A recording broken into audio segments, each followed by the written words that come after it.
अब सिमेट्रिक के केस में देखो, इसमें तो आपने 0 1 के बीच में लेना पड़ा था, क्योंकि ये तो जो रियल नंबर के जो नेचुरल नंबर है उन पे तो वैलिड हो रहा था, ये हो रहा था ना। लेकिन आपने जब 1/2 या फ्रैक्शन में लिया तो पॉसिबल नहीं हुआ। अब इसमें आप है ना सीधा भी देख सकते हो। जैसे आप मैं कहूँ 1 लेस देन इक्वल टू 3 का स्क्वेयर, यानी क्या है 1 लेस देन इक्वल टू 9, ठीक है, हुई एक बात तो। लेकिन क्या 3 लेस देन इक्वल टू 1 के स्क्वेयर से होगा? यानी 3 लेस देन इक्वल टू 1 होगा।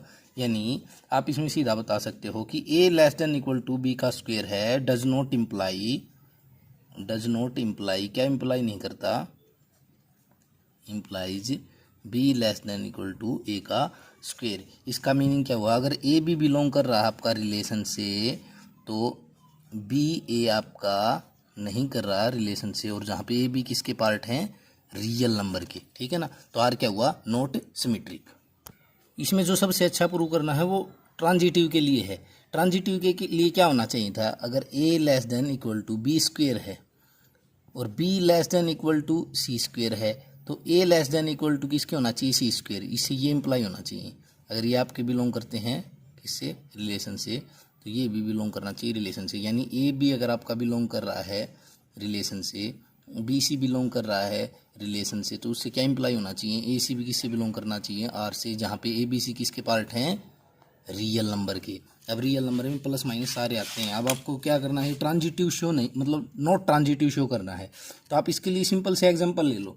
एग्जाम्पल ले लिया आपने, जैसे कि आप ले लो कि कोई फ्रैक्शन का नंबर ले लिया मैंने पहले, 1/3 है, जो लेस देन इक्वल टू है माइनस का नंबर ले लिया दूसरा। देखिए ये क्या है? 1/3, और ये -2 का स्क्वायर क्या होगा? प्लस का 4। तो 1/3 लेस देन है ना 4 से इक्वल भी, तो ये बात तो सही है। दूसरा नंबर लो आप, क्योंकि 1/3 और -2 है ना आपका नंबर, 1/3 -2। अब आपने दूसरा नंबर लिया -2, जो लेस देन इक्वल टू 1/5 का स्क्वेयर हो गया ना।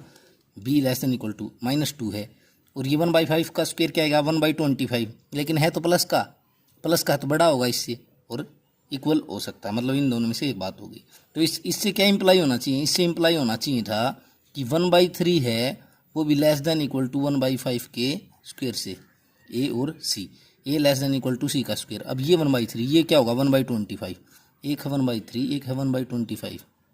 1/3 1/25 से लेस देन होगा, यानी ये बड़ा होगा नहीं। 1 के 25 हिस्से, 1 के 3 हिस्से, तो ये तो बड़ा है, तो ये बात पॉसिबल नहीं है।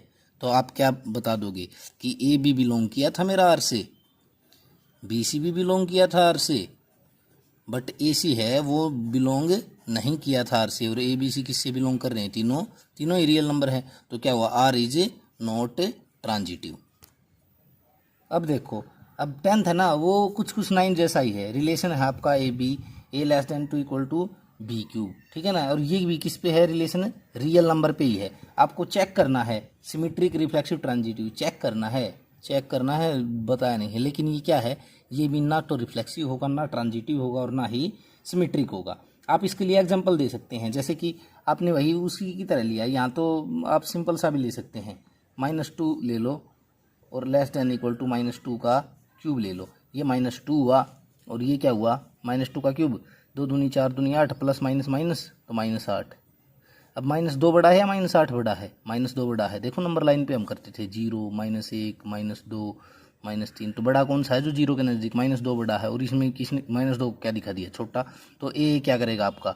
ए नॉट बिलोंग टू आर करेगा, तो ये क्या हो जाएगा? रिफ्लेक्सिव नहीं होगा।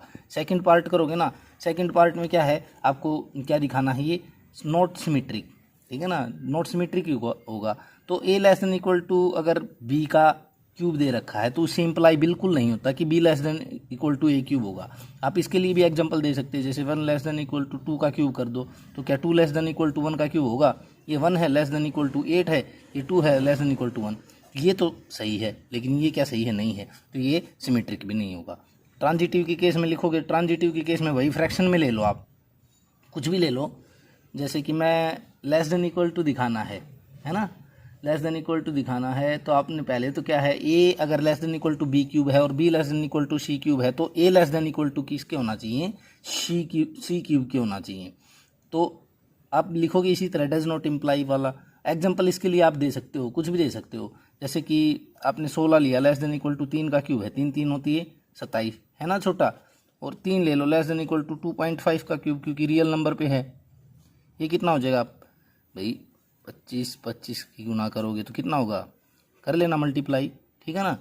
और ऐसे ही जब आप देखोगे तो 16 लेस देन इक्वल टू 2.5 का क्यूब है, करो 25 पंजे 125, 12 25 दूनी 50, 12 125, 25 दूनी 50, 5 2 6 5 11, और इसकी गुणा फिर 2.5 से, यहाँ कहाँ आएगा, यहाँ आएगा, ठीक है ना।